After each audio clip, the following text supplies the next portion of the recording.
Il y a un an, la Régie du bâtiment instaurait un nouveau règlement et aujourd'hui, le regroupement des gestionnaires et copropriétaires du Québec se réunissent pour faire le point sur l'impact de cette loi après une première année de mise en application.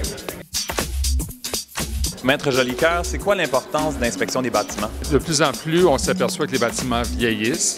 Et d'ailleurs, l'État est intervenu avec le chapitre bâtiment du Code de sécurité pour forcer l'inspection de certains bâtiments, entre autres les façades de bâtiments, les dalles de garage, les systèmes de sécurité.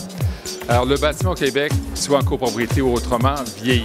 Somme toute, le colloque d'aujourd'hui, c'est sensibiliser les copropriétaires à investir sur l'entretien de leur bâtiment, sur les inspections, mais également de provisionner les fonds requis pour que lorsque les grands travaux doivent être faits, qu'on n'ait pas de mauvaises surprises comme copropriétaire.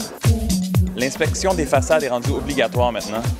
Oui, effectivement, avec la nouvelle loi 122, la Régie du bâtiment oblige les syndicats à faire inspecter leurs façades de façon détaillée. Là, on parle vraiment d'une inspection en hauteur, avec l'équipement nécessaire pour déterminer s'il y a des désordres à la maçonnerie.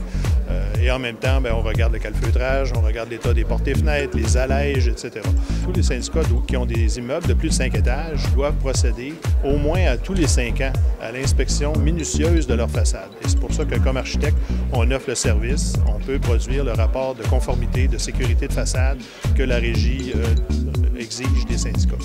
Quelles sont les nouvelles exigences à respecter avec cette loi par rapport au stationnement? Bien, depuis le mois de mars 2013, la RBQ et le gouvernement du Québec ont mis en processus une nouvelle loi qui, en fait, vient obliger les gestionnaires et copropriétaires d'inspecter leur stationnement souterrain sur une fréquence d'une fois par 5 ans. Ça veut dire que le stationnement ne peut pas être laissé à lui-même pendant 10, 15 ou 20 ans. Il y a vraiment un suivi qui doit être fait et un entretien qui doit être fait de façon à être conforme à la loi. C'est quoi l'impact financier de ces inspections-là? Bien, il va quand même y avoir des sommes appréciables chez les copropriétaires pour faire ces inspections, qu'on parle d'engager un ingénieur ou un architecte. Donc, les inspections vont coûter certainement quelques centaines de dollars par appartement, par copropriétaire.